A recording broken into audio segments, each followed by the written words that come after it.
Bom dia oficialmente para vocês. Não, beleza, Thierry, fica tranquilo.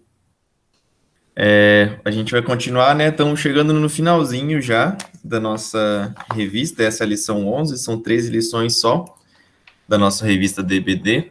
E a gente está finalizando o Antigo Testamento. Olha que legal. Então, em Neemias, o próximo livro, a próxima lição vai ser do livro de Esté e a última lição vai ser no livro de Malaquias.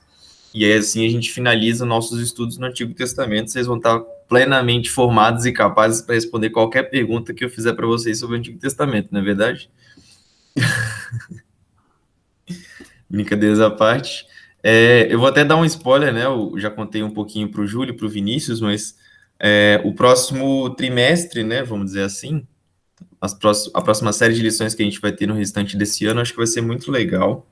A gente está querendo fazer uma coisa bem bacana assim, para vocês, para a gente estar conversando temas da nossa atualidade e temas que a gente muitas vezes vê sendo falados na escola, mas que por algum motivo assim a gente acaba não tendo conhecimento sobre conhecimento bíblico para poder tratar desses assuntos também. Então a gente vai falar sobre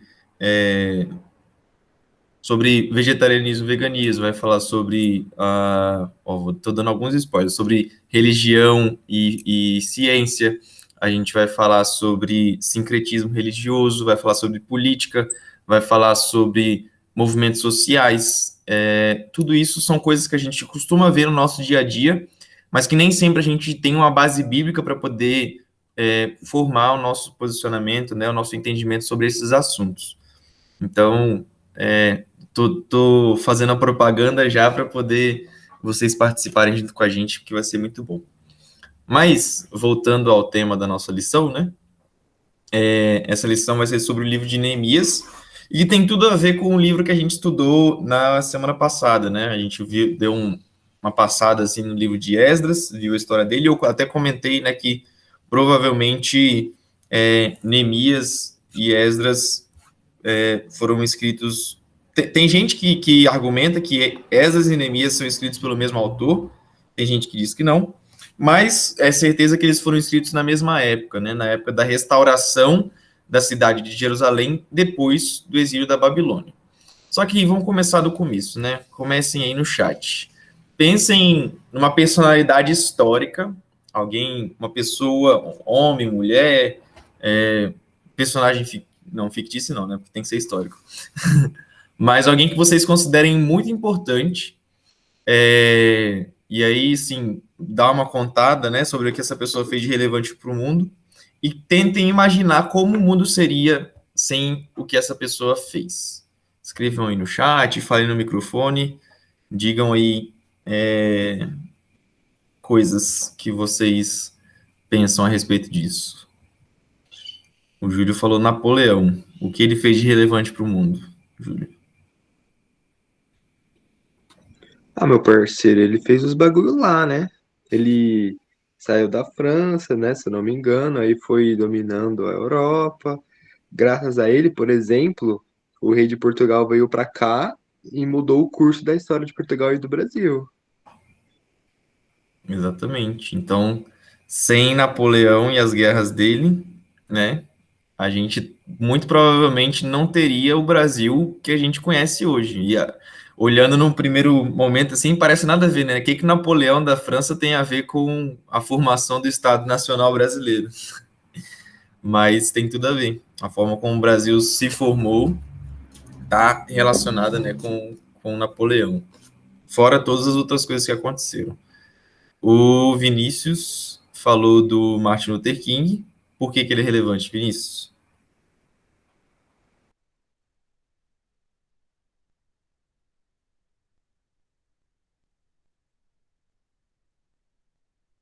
Talvez ele esteja digitando aí. Thierry, Luísa, o que vocês falam aí para nós, personalidades históricas relevantes?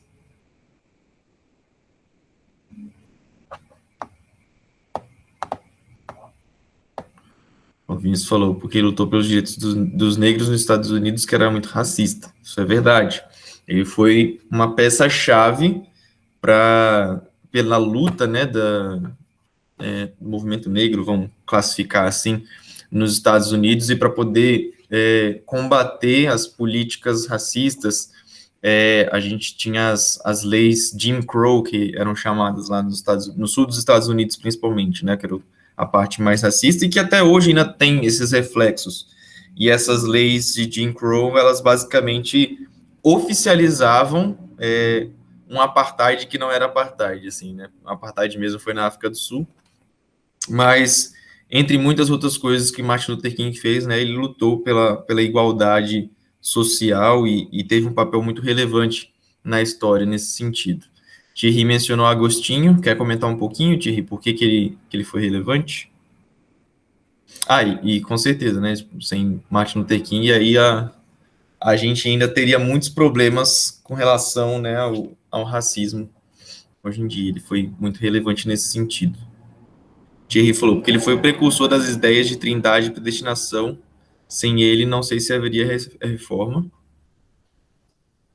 Isto é muito relevante também. O trabalho de Agostinho, né, e o fato da sua conversão e tudo mais, é um testemunho muito, muito bacana de se conhecer, e muitas das ideias que ele coloca, né, nos seus escritos são bases para a reforma protestante.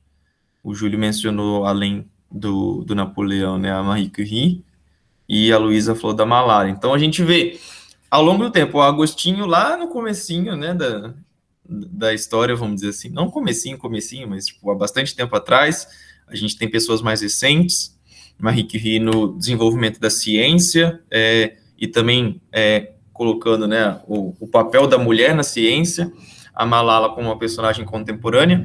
A gente vê pessoas que de diferentes contextos, diferentes nacionalidades, fazendo coisas importantes para o mundo. E aí, né, tem essa reflexão que é interessante, né, como o mundo seria sem a contribuição dessas pessoas, ou o que seria de diferente. Eu não sei se vocês conhecem a revista super interessante, mas vez ou outra, quando eu era adolescente, eu lia bastante ela, assim, e ela tem uma seção que até eles compilaram várias dessas sessões num livro chamado E Se? E aí, né, uma que ficou muito famosa foi E se Hitler tivesse ganhado a Segunda Guerra Mundial? E é a capa do livro, né? Aqui parece o Hitler velhinho, assim. Mas é interessante porque faz a gente imaginar, né, como o mundo seria diferente se alguma coisa não tivesse acontecido. E a gente percebe os desdobramentos do impacto da vida de uma pessoa na história da humanidade. E o A Culpa das Estrelas está aqui também, né, por um motivo semelhante, mas por uma fala que aparece no filme. Um dos personagens do filme, né, admite que a sua vida só terá sentido se ele pudesse ser lembrado pelas próximas gerações. A contribuição dele consiste no fato de ter marcado positivamente a vida das pessoas. E muitas vezes a gente tem essa intenção, né, de querer marcar positivamente a história, de deixar o nosso nome, o nosso legado. E a nossa lição hoje vai ter tudo a ver com isso. E se a gente não existisse, né? Como o mundo seria diferente? Pode parecer muito egocêntrico, mas eu imagino que ao longo da lição vocês vão entender o que eu quero dizer com isso. Mas, de novo, começando do começo, fora a contextualização, né? Perdão, a reflexão do tema da lição. Se vocês lembram, né? Eu comentei a respeito agora que eu vi os comentários aqui no chat, perdão, galera. O russo da tabela periódica é o Mendeleev, Dmitry Mendeleev. A Marie Curie foi a pesquisa sobre radiação. Ela foi a primeira pessoa a ganhar 2 prêmios Nobel, o de Física e o de Química. Mas voltando aqui para o livro de Neemias, foi mal um atraso aí. A gente conhece a história, né, do povo de Deus. De novo, a gente conversou bastante sobre isso, a respeito do exílio, a respeito do povo de Deus ter saído da terra prometida por causa da desobediência, da perversidade dele, né, e o fato deles terem se prostituído espiritualmente, terem abandonado a Deus e começado a adorar ídolos. E aí, então, depois do exílio babilônico, a gente tem o decreto de Ciro, né, quando ele libera o povo de Israel, depois dos 70 anos de exílio, para poder voltar para a Terra Prometida. Aí, entre os anos 520 e 518, mais ou menos, antes de Cristo, a gente tem o ministério dos profetas Ageu e Zacarias. No ano 515, o templo é reconstruído, e aí depois que o templo é reconstruído, né, Esdras vem parar em Jerusalém. E aí, então, Esdras ele se empenha bastante na reconstrução moral e espiritual de Jerusalém, certo? Ele busca ensinar o povo, ele era um sacerdote, né? Ele busca ensinar o povo a forma correta de adorar a Deus e relembrar. Porque, tipo, nesses poucos anos em que o povo tinha retornado para a Terra Prometida, eles já estavam se corrompendo de novo. E como a gente comentou até na última lição, né? Esdras meio que já fica desesperado, fala, meu Deus, esse povo vai pecar de novo, vai se prostituir, vai adorar falsos deuses, né? Vai adorar ídolos, e a gente vai sofrer tudo aquilo que a gente acabou de sair do sofrimento do exílio. Então Esdras entra em desespero e ele organiza uma reforma religiosa, né? No povo de Israel. E aí, então, alguns anos depois, Neemias vai para Jerusalém e tem a terceira onda, né? Vamos dizer assim, não da Covid, mas a terceira leva do retorno dos judeus à Terra Prometida. Ele retorna e ele encontra uma situação um pouco similar até, né? Tipo, em pouquíssimos anos, 13 anos aí, o povo já tinha começado a dar uma desandada de novo.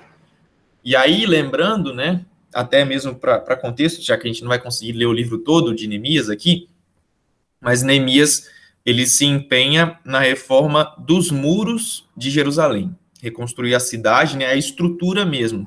Pensem que, assim, Esdras, ele teve um papel importante na reforma religiosa, e Neemias, ele agiu como um governante mesmo, sabe? Ele fez obra de construir muro, vamos dizer assim, né?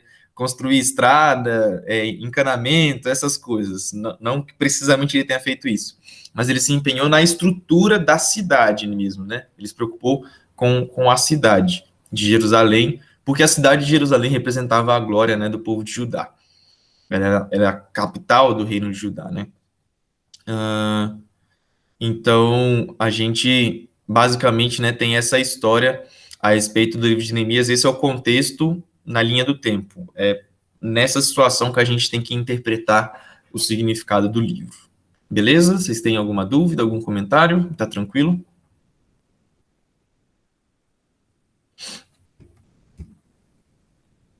Acredito que sim. Então, para começar, né? Deixa eu só tomar um golinho d'água. Mas Neemias era apenas uma sombra do futuro.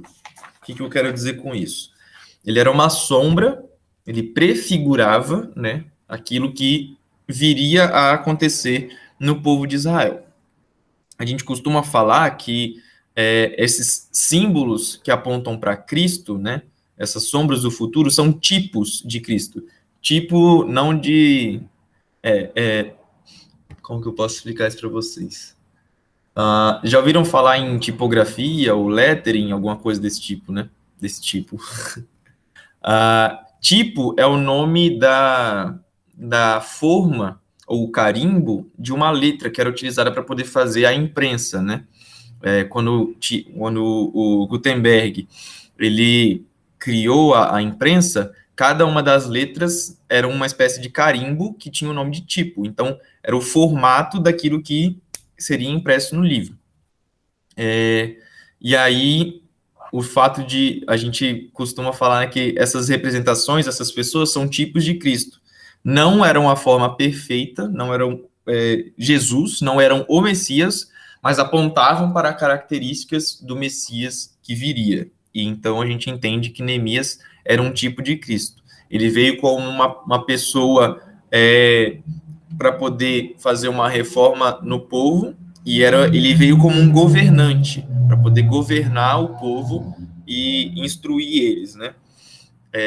Naquilo que eles deveriam fazer com relação ao trabalho, à obra que eles tinham que fazer na cidade de Jerusalém. Então, ele era um tipo de Cristo por agir como mediador entre o povo de Deus na transmissão da sua vontade.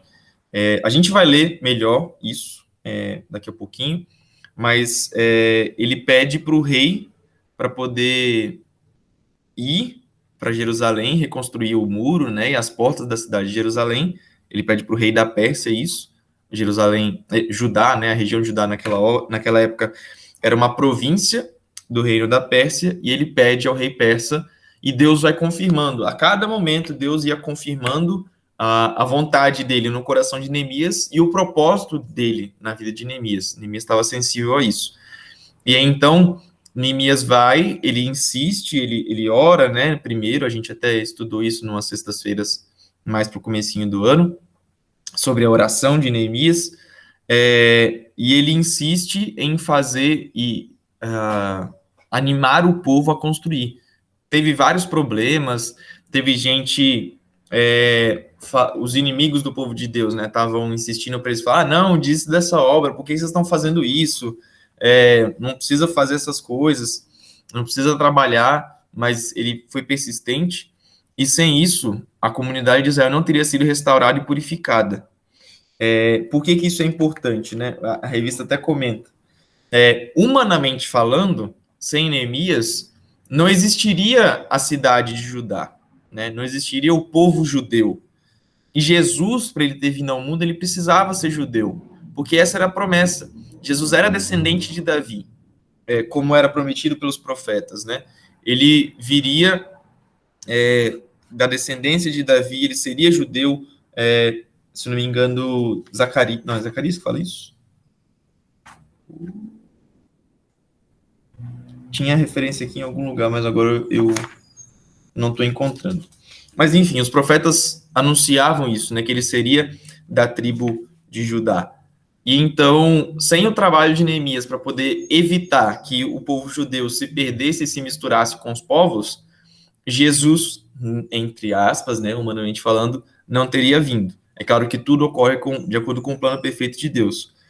E é por isso que aquele exercício que a gente fez no começo, né? Como o mundo seria diferente se tal personalidade histórica não tivesse existido? E Neemias foi uma personalidade histórica muito importante.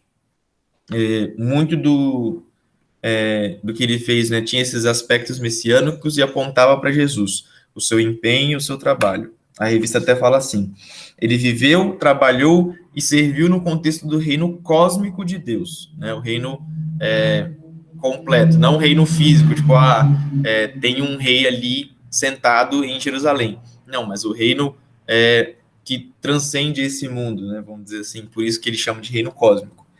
E dentro dos parâmetros da aliança. Ele foi um modelo de governador e servo fiel.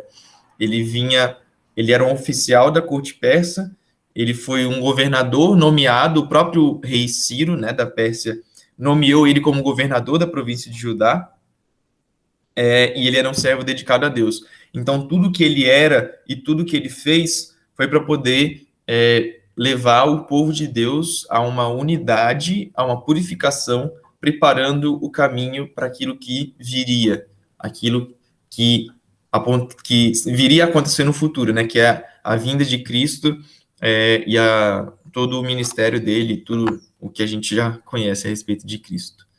Ficou claro para vocês? Deu para entender? O que é um tipo de Cristo e a característica de Neemias nessa história, a influência dele, né? Beleza. Qualquer dúvida, a gente pode perguntar, pode comentar, fiquem à vontade, tá? Mas agora, então, a gente vai ler mesmo o texto, Neemias 2, de 1 a 20. Eu vou dividir em duas partes, vou pedir para duas pessoas lerem. Eu vou pedir para o Júlio ler do versículo 1 até o 10.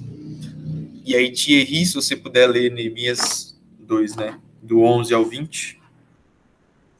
A gente consegue ler o capítulo todo e não fica cansativo para ninguém.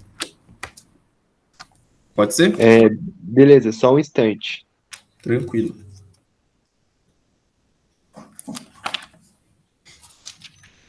Você consegue ler aí, Thierry? Consigo. Beleza.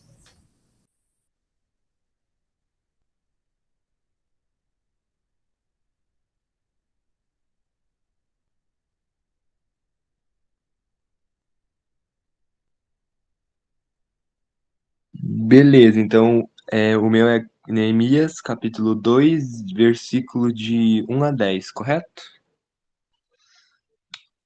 O que eu vou contar, o que vou contar aconteceu 4 meses mais tarde, no 20º ano do reinado de Artaxerxes.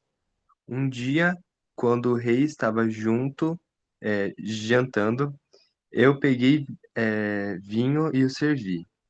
O rei nunca havia visto, o rei nunca me havia visto triste. E por isso perguntou: por que está triste? Você não está doente, portanto não deve se sentir infeliz.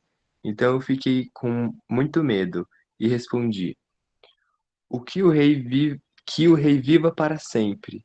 Como posso deixar de parecer triste quando a cidade onde os meus antepassados estão sepultados está em ruínas e os seus portões estão queimados? O rei perguntou: o que você quer? Eu orei ao Deus do céu e depois disse ao rei: o Senhor está contente comigo e de está contente comigo e quiser atender um pedido meu, deixe que eu vá para a terra é, de Judá a fim de reconstruir a cidade onde meus antepassados são sepultados. Aí o rei, tendo a rainha sentada a seu lado, concordou com o meu pedido. Ele perguntou quanto tempo eu ficaria fora e quando voltaria. E eu disse: então pedi ao rei um favor, que me desse cartas para os governadores da província de Eufrates Oeste, com instruções para que me deixassem passar até eu chegar à região de Judá. Também pedi uma carta para Asaf, o guarda florestal do rei, mandando que me desse madeira para fazer os portões da fortaleza que protege o templo e para fazer muralhas da cidade e casa aonde eu iria morar. E o rei me deu tudo o que eu pedi, porque Deus estava comigo. O rei mandou que fosse comigo alguns oficiais do exército e uma tropa da cavalaria. Então eu viajei para a província do Eufrates Oeste e ali entreguei aos governadores a carta do rei. Mas Sanbalate, da cidade de Bet-horon, e Tobias, um oficial do país de Amon, ficaram muito zangados quando souberam que alguém tinha vindo para ajudar o povo de Israel. Então cheguei a Jerusalém. Depois de esperar 3 dias, me levantei à noite, junto com uns poucos homens que estavam comigo. Não declarei a ninguém o que o meu Deus havia posto no meu coração para eu fazer em Jerusalém. Não havia comigo animal algum, a não ser o que eu montava. De noite saí pelo portão do vale em direção à fonte do dragão, que é o portão do monturo, e inspecionei as muralhas de Jerusalém, que estavam em ruínas e cujos portões tinham sido destruídos pelo fogo. Passei ao portão da fonte e ao tanque do rei, mas não havia lugar por onde o animal que eu montava pudesse passar. Subi à noite pelo vale, sempre inspecionando as muralhas. Voltei, entrei pelo portão do vale e fui para casa. Os magistrados não sabiam aonde eu tinha ido nem o que tinha feito, pois até ali eu não havia declarado coisa alguma, nem aos judeus, nem aos sacerdotes, nem aos nobres, nem aos magistrados, nem aos demais que iriam fazer a obra. Então eu lhes disse: vocês estão vendo a miséria em que nós estamos? Jerusalém em ruínas e seus portões destruídos pelo fogo. Venham, vamos reconstruir as muralhas de Jerusalém, para nos livrarmos dessa vergonha.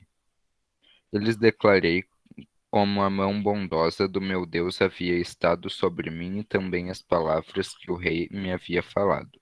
Então disseram: Vamos nos preparar e começar a construção. Então se prepararam para fazer esta boa obra.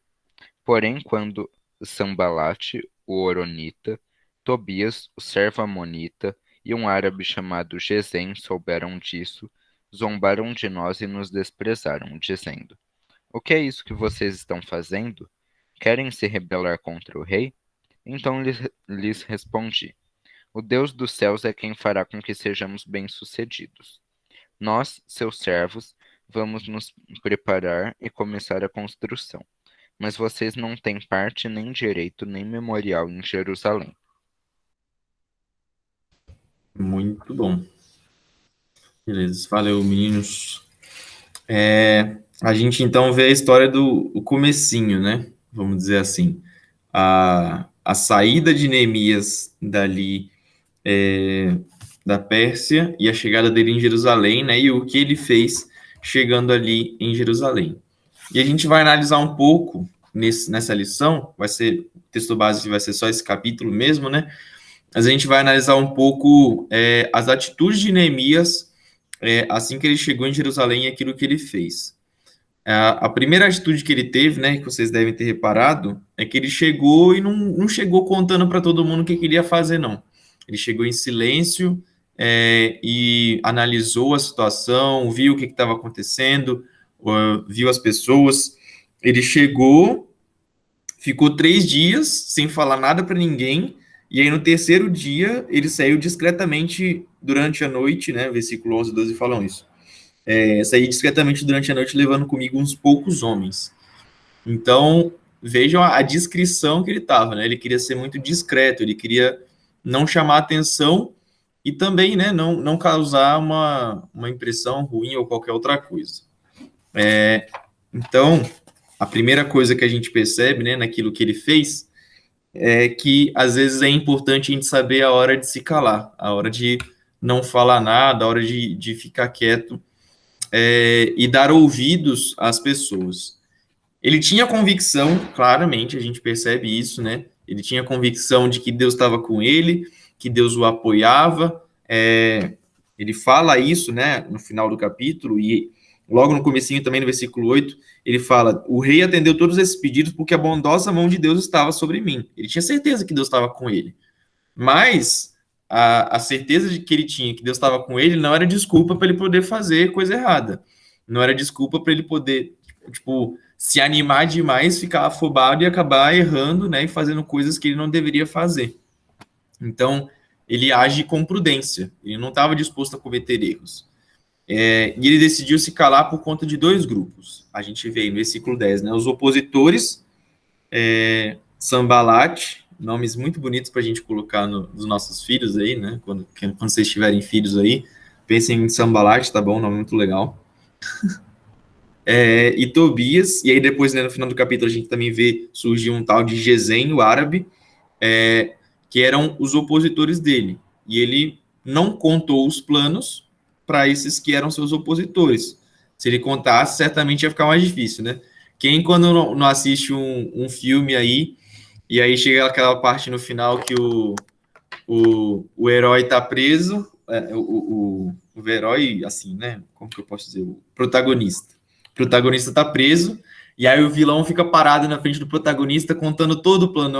Porque eu vou fazer isso, eu vou fazer aquilo. Ele conta o plano inteiro, e aí, como ele conta o plano, o protagonista sabe como ganhar, basicamente, né? Ele sabe qual que é a fraqueza, ele sabe o que fazer para poder ganhar. É sempre a mesma história. E aí, então, né, obviamente, o protagonista aqui, vamos dizer assim, né, que era Neemias, ele não conta o seu plano para os seus opositores, porque assim, certamente eles saberiam como ganhar de Neemias. E ele se cala também, né, por conta do próprio povo.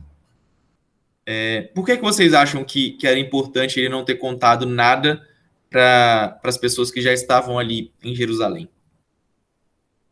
Às vezes a gente não para pensar nisso, mas é relevante ele não ter contado as coisas. Eles podiam ficar se metendo no que ele estava fazendo de forma a atrapalhar o que Deus tinha pedido para ele fazer? Pode ser que sim, mas tem outro aspecto ainda que a gente pode considerar a respeito disso. Peraí, a pergunta foi por que Neemias não contou que ele ia fazer os bagulho lá de reconstruir a cidade pra quem? Para o povo da cidade, Ah, para meu quem já estava parceiro, antes dele chegar. tenso, né? Vai que o segredo se espalha, né? Não sei. Ó, quem estava ali na cidade já estava ali tinha um tempão, né? Então, Neemias ele tinha acabado de chegar, ele tava falando: "Ah, vocês estão fazendo as coisas tudo errado aí, vamos juntar, vamos reconstruir, vamos fazer as coisas de um jeito diferente." Vocês acham que ele seria ouvido? Acabou de chegar no ônibus e tá querendo sentar na janelinha? Não. Putz, realmente. Então, provavelmente ele seria criticado, né? Basicamente, ele era um novato, chegou ali sem conhecer a realidade, sem conhecer as dificuldades que o povo estava passando. Se tinha inimigo na cidade, né? Se tinha os opositores, provavelmente os judeus que estavam na cidade sofriam por conta desses opositores, e eles tinham algum motivo para poder não ter reconstruído os muros de Jerusalém ainda. Eles estavam desanimados, eles estavam tristes, parecia que Deus tinha abandonado eles, mesmo depois de tudo que Esdras já tinha feito, né? O povo parece que ainda não tinha entendido quem verdadeiramente Deus era e o que poderia ser feito. A presença dos inimigos ainda era forte na cidade. Então, talvez se Neemias chegasse ali sem a palavra, né, da vez, que a gente costuma ouvir muito, e que se aplica nesse caso também, sem empatia, sem querer entender a situação primeiro, antes de já querer dando a solução, e falar: "Ó, vocês estão fazendo as coisas erradas, vamos fazer diferente." Não, ele busca ouvir, ele silenciosamente, à noite, sem ninguém ver, sem contar para os inimigos nem para os judeus. Ele vê qual que era o estado, tipo, tinha tanto entulho no lugar que o animal dele não conseguia nem passar, os muros estavam destruídos, a cidade estava mal, e ele vai poder então chegar para as pessoas com propriedade e falar: "Olha, gente, eu cheguei aqui, eu vejo a situação na cidade, eu sei que isso é triste, eu sei que vocês estão sofrendo, mas a gente pode fazer isso juntos, a gente pode trabalhar juntos. Deus tem estado comigo e eu sei que Ele tem me ajudado para poder eu vim para cá com esse propósito de reconstruir a cidade." Aqui já um pouco de viagem minha, né? O texto não deixa claro isso, mas é provável que pode até ser, né? Que Neemias tivesse chegado antes de que as madeiras chegassem em Jerusalém. Ou pode ser também, né, que ele tenha chegado junto. Aí seria mais louco ainda, porque pensa, chegou um cara que é judeu na cidade com um monte de madeira. O que vai fazer com isso? Mas eu acredito que seja mais provável, né? E aí, de novo, isso não está escrito, isso sou eu que imagino. Ele reconhece e aí ele conta para as pessoas, né, que ele tinha conseguido a madeira para poder reconstruir a cidade. Então, ele fala não como uma pessoa que acabou de chegar e que já estava querendo falar: "Ó, a solução é essa." Mas ele busca ouvir e entender a situação. E por isso que isso ensina para nós a importância, né, da hora de se calar, a hora de ouvir.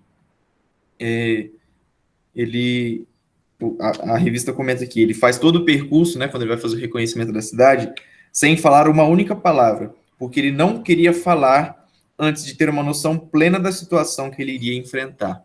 E aí, assim, ele consegue apresentar um plano mais bem estruturado para os líderes, né, na versão do Thierry tá magistrados, né, os líderes do povo de Israel, sobre aquilo que seria feito para poder reconstruir a cidade. Fechou? E aí, agora eu faço uma pergunta para vocês. a gente está no mês de setembro, né?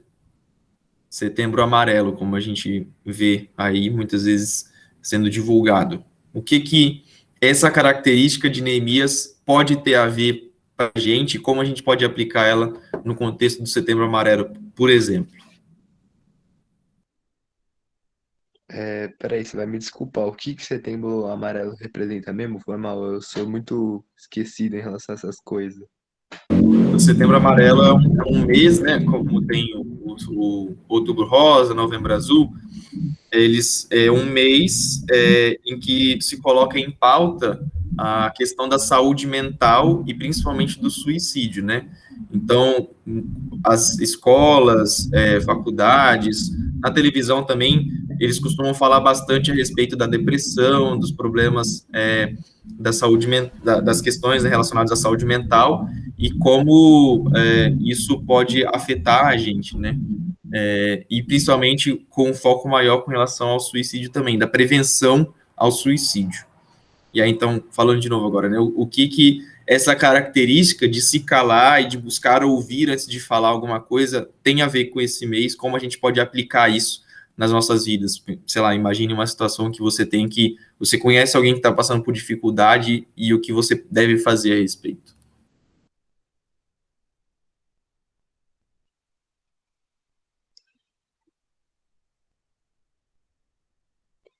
Então, é meio tenso, né? Porque, assim, muitas vezes a gente lida com as pessoas que estão com depressão, que estão, sabe, infelizmente, né, aptas a se suicidar. A gente lida como se fosse só uma coisa que tem que ser evitada. E tudo bem, é uma coisa que tem que ser evitada, mas vamos com calma, é uma pessoa também, aquilo é um ser humano, ele tem os seus sentimentos. Então, sei lá, né, às vezes é interessante se calar um pouco, ouvir o que a pessoa tem a dizer, ver a melhor situação, como é que tá indo tudo certinho, sabe? É complicado. Mais alguém?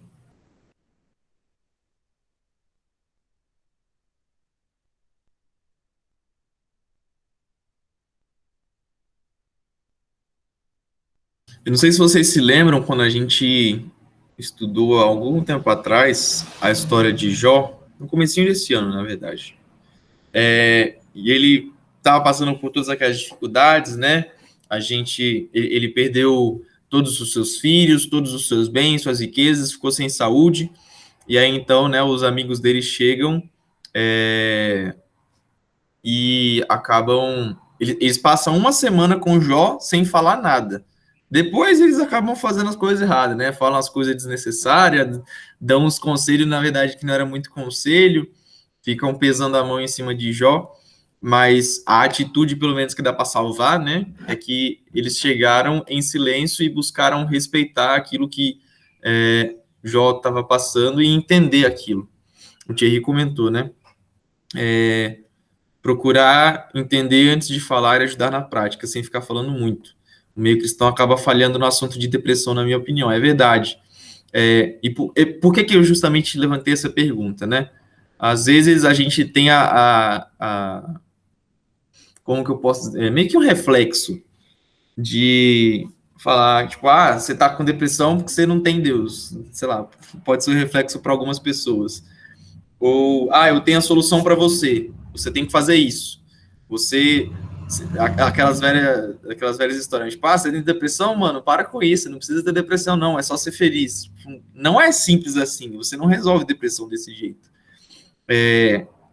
E é importante a gente tratar esses assuntos com a seriedade que eles têm e entendendo que é necessário, sim, dar ouvidos à situação da pessoa, à história da pessoa, buscar entender o que levou a ela chegar àquele ponto, né, de estar passando por essa dificuldade. É uma doença, querendo ou não, é uma coisa que é tratável, graças a Deus por isso, e a gente precisa ter mais dessa empatia, dessa disposição em ouvir, porque talvez, né, pensem, se Neemias chegasse e falasse para as pessoas, olha, gente, eu tenho a solução, vocês estão aí parados, vocês são uns, perdão da expressão, né, vocês são uns bunda mole, não estão fazendo nada, eu cheguei aqui, vou botar vocês para trabalhar, porque assim vocês vão mudar de vida.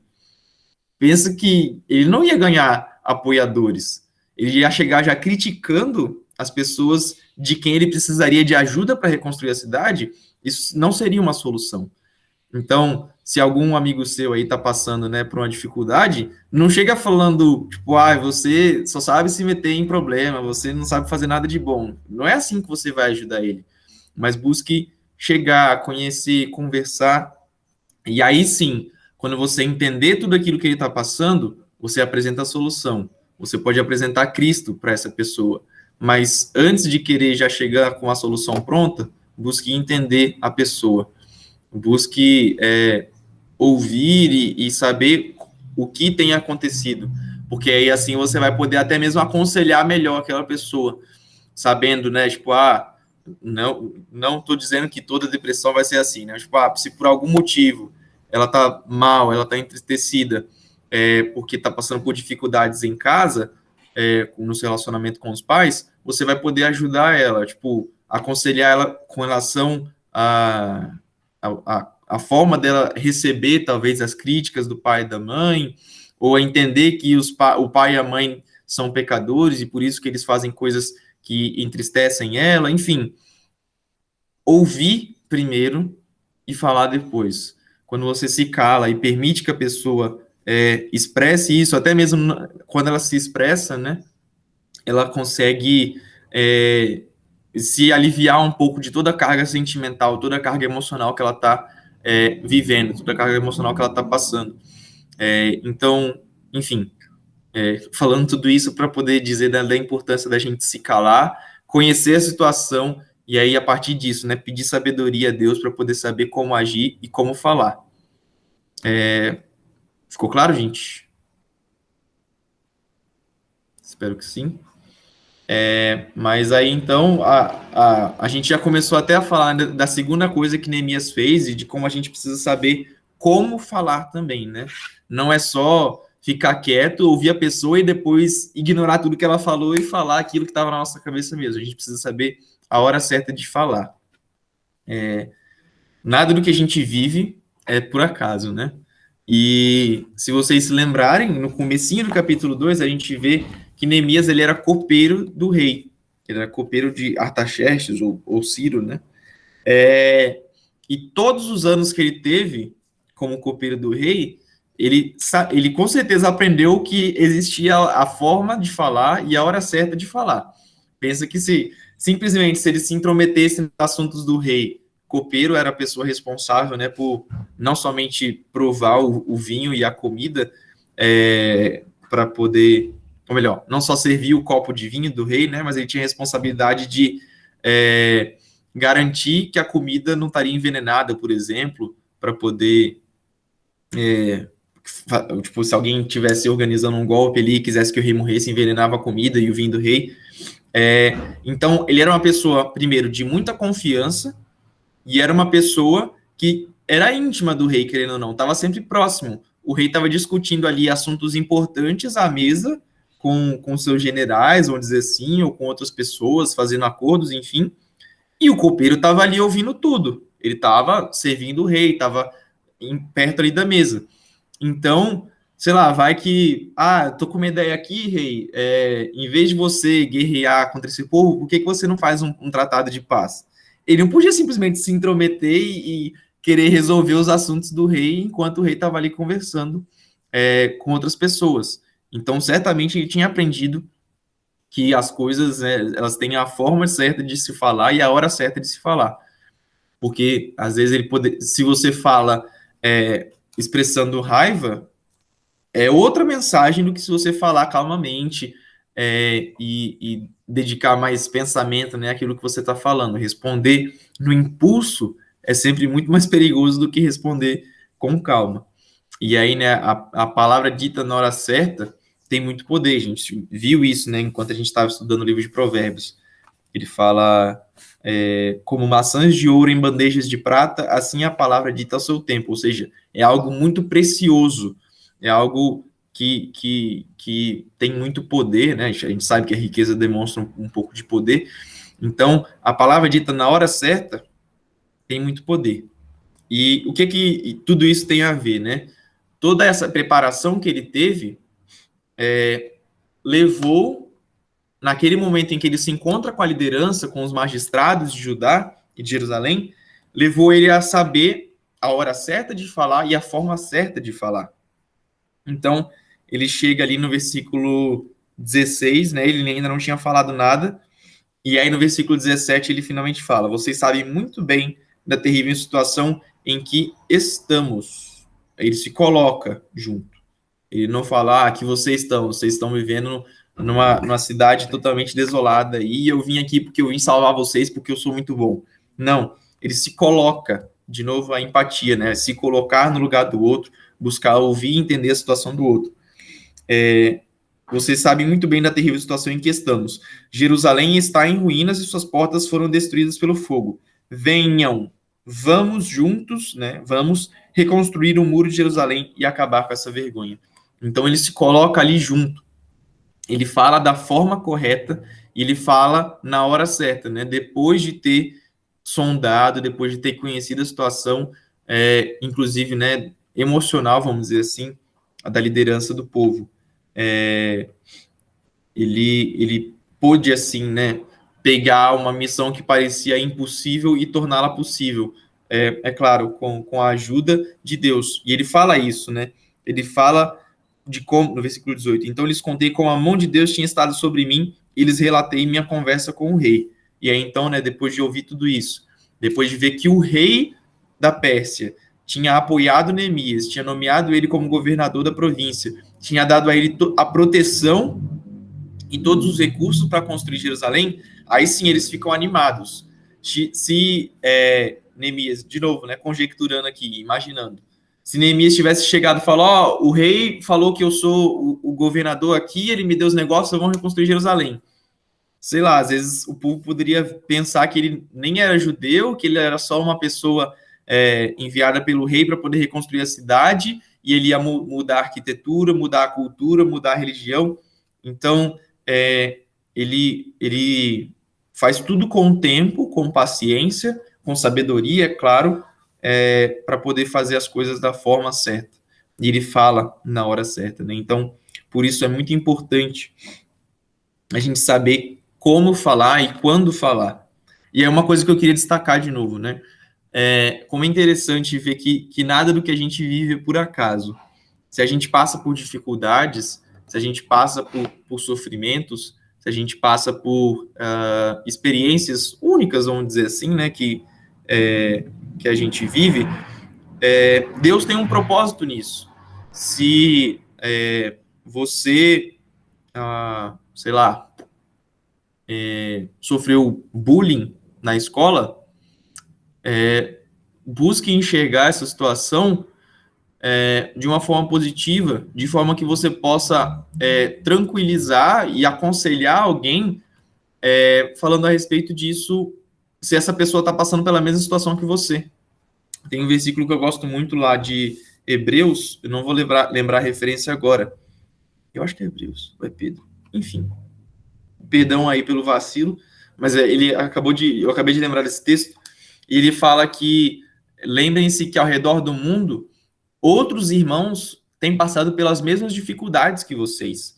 E a experiência que você tem, e quando você passa, né, essa experiência, vamos dizer assim, acaba, você pode aconselhar e confortar outras pessoas que têm passado pela mesma dificuldade. Você pode falar, gente, é possível passar por isso. Lembrem-se de Jesus, lembrem-se de quem ele é. Ele pode te dar a força que você precisa para poder suportar esse tempo de dificuldade. Eu estou aqui para poder te ajudar, pode conversar comigo, pode contar comigo. Eu estou aqui para isso. As dificuldades que a gente passa, né? E dificuldades em tudo quanto é coisa. Dificuldade nos estudos. Se você é bom nas exatas e aí você vai mal na humanas, mas você tem um amigo que é bom de humanas e que vai mal nas exatas. Um pode ajudar o outro. Vocês podem colaborar e trabalhar juntos. Se você tem, sei lá, mais para frente, né, quando vocês estiverem namorando e tudo mais, você passou por uma experiência talvez que não foi tão boa, e você vê um amigo seu que está passando por uma situação similar, você pode aconselhar, você pode ajudar ele, falar o que ele pode fazer. Se você tem passado por dificuldades em casa, com seus pais, e aí depois você vê um amigo seu passando pela mesma situação, você pode ajudar a encorajar ele.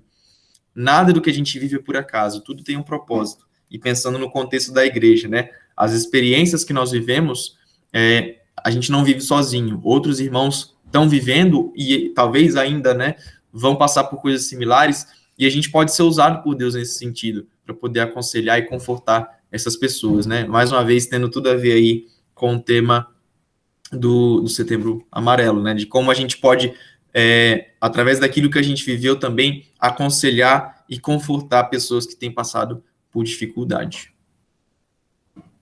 Alguém quer comentar alguma coisa?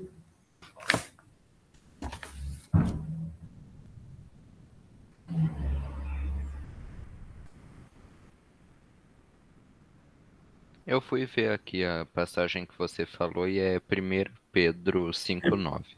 Isso, valeu, Thierry. 1 Pedro. Eu sabia que era no finalzinho, era Hebreus ou era Pedro. Vou ler aqui. Você pode ler pra gente, Thierry? Claro. Permaneçam firmes contra eles, sejam fortes na fé. Lembrem-se que seus irmãos em Cristo em todo o mundo estão passando pelos mesmos sofrimentos. Então, né, se existem outros irmãos que têm passado pelos mesmos sofrimentos, isso tem que servir de conforto para a gente, né, em primeiro lugar, a gente se lembrar, tipo, olha, eu não estou sozinho nessa, eu não estou sofrendo sozinho. Outras pessoas têm passado pelas mesmas dificuldades e isso conforta a gente. E, ao mesmo tempo, né, se eles têm passado pelos mesmos sofrimentos, quando o seu sofrimento, vamos dizer assim, acabar, você pode encorajar e confortar essas pessoas que têm passado pelas mesmas dificuldades que você já passou. Valeu, Thierry.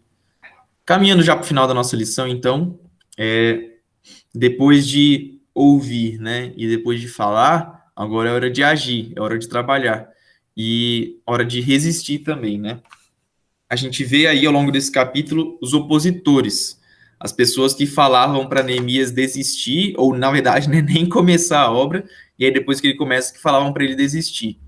E tem até um versículo que é muito interessante também, em Neemias. Ele fala aqui, rapaz, eu tô ruim de referência hoje, hein? Mas ele diz que a alegria do Senhor é a nossa força. É um versículo bem famoso, deixa eu procurar aqui rapidinho.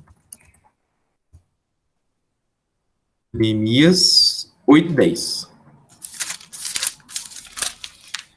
Neemias falou assim: vão e comemorem com um banquete de comidas saborosas e bebidas doces. Repartam alimento com aqueles do povo que não prepararam nada. Este é um dia consagrado ao nosso Senhor.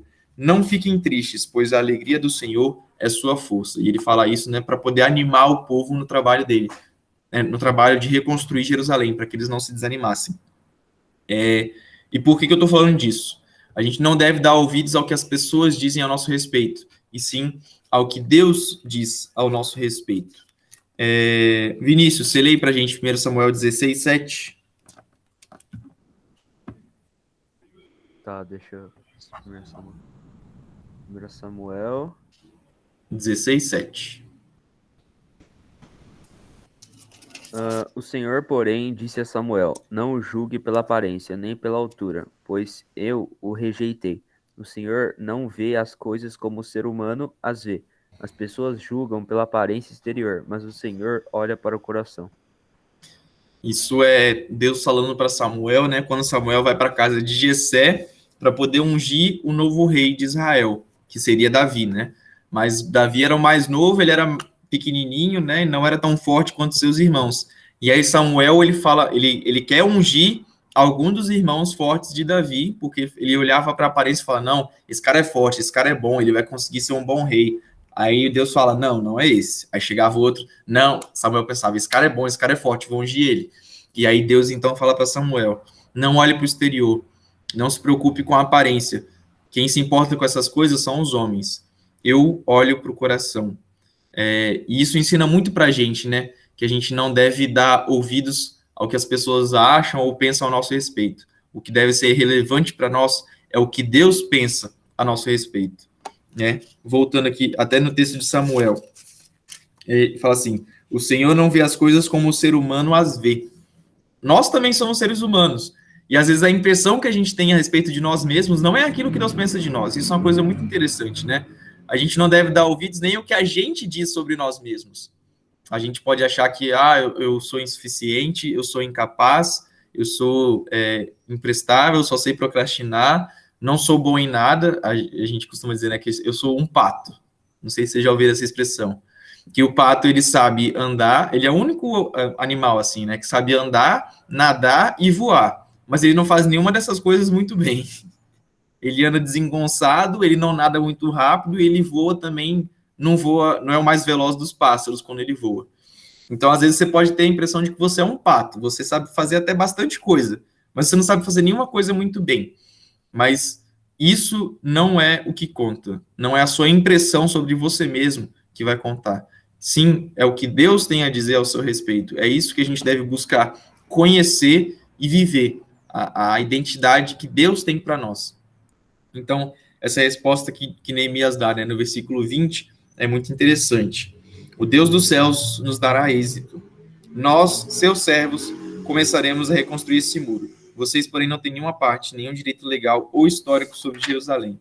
Ou em outra versão, né?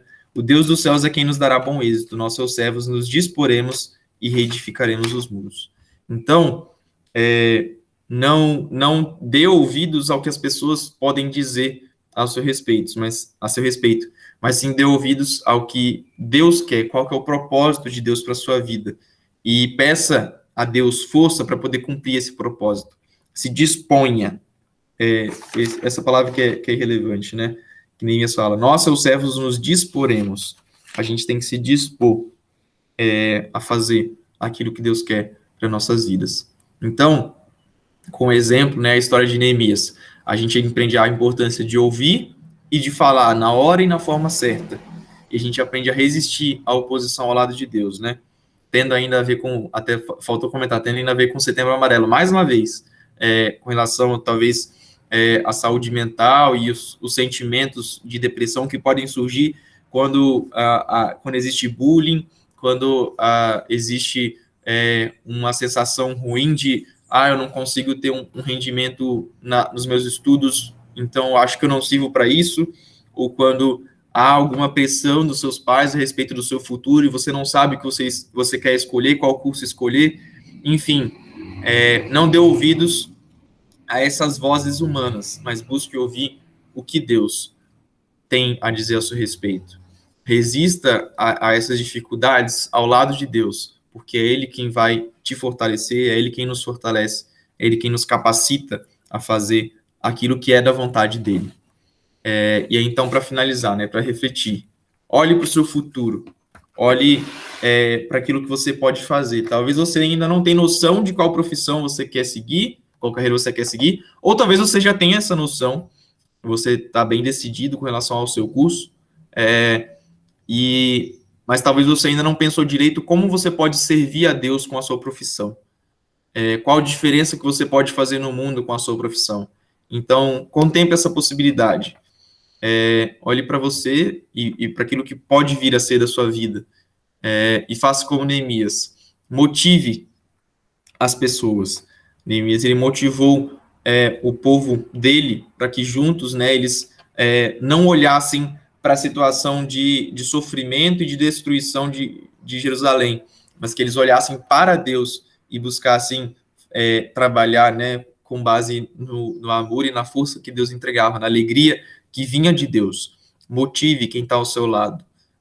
Trabalhe naquilo que Deus tem para você e se dedique a cumprir não os seus próprios sonhos, mas os sonhos de Deus na sua vida. E aí, né, voltando lá ao começo da lição, quando eu pedi para vocês pensarem numa personalidade histórica. Talvez eu, não você, o Vinícius, a Luísa, o Júlio, o Thierry, talvez, ou quem quer que seja, não seja uma personalidade histórica, sei lá, o próximo bilionário brasileiro, o próximo presidente do Brasil, ou, sei lá, governador, prefeito, um cientista renomado, um médico muito importante. Talvez a gente não seja personalidade histórica, né, tipo, que vai aparecer nos livros de história do futuro, mas a gente pode ser personalidades históricas para Deus, no reino de Deus. A gente precisa deixar um legado importante, a gente precisa conhecer muito bem o que a gente tem feito e o que a gente pode fazer das nossas vidas para a glória de Deus. Esse é o nosso propósito, é viver para a glória de Deus, glorificar a Deus em tudo que a gente fizer. 1 Coríntios 10, 31, né?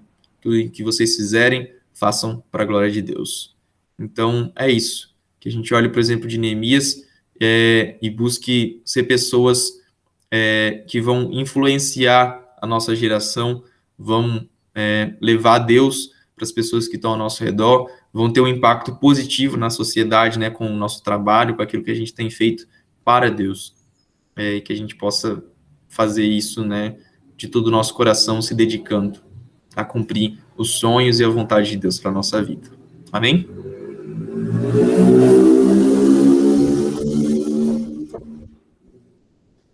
Alguém tem algum comentário, alguma dúvida?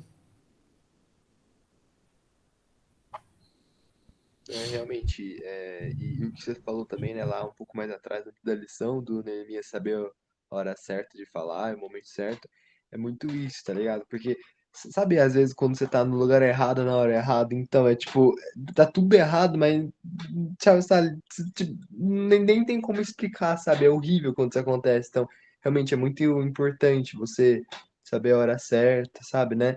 E também não adianta apenas ter o conhecimento disso, né? Ter apenas o conhecimento de saber o que fazer. Você tem que pôr isso em prática, né? Que é a sabedoria. Com certeza. Isso só Deus vai poder dar pra gente, né? Essa sabedoria de saber a hora de ficar quieto, saber a hora de falar, saber como falar. Tudo isso com certeza vem de Deus.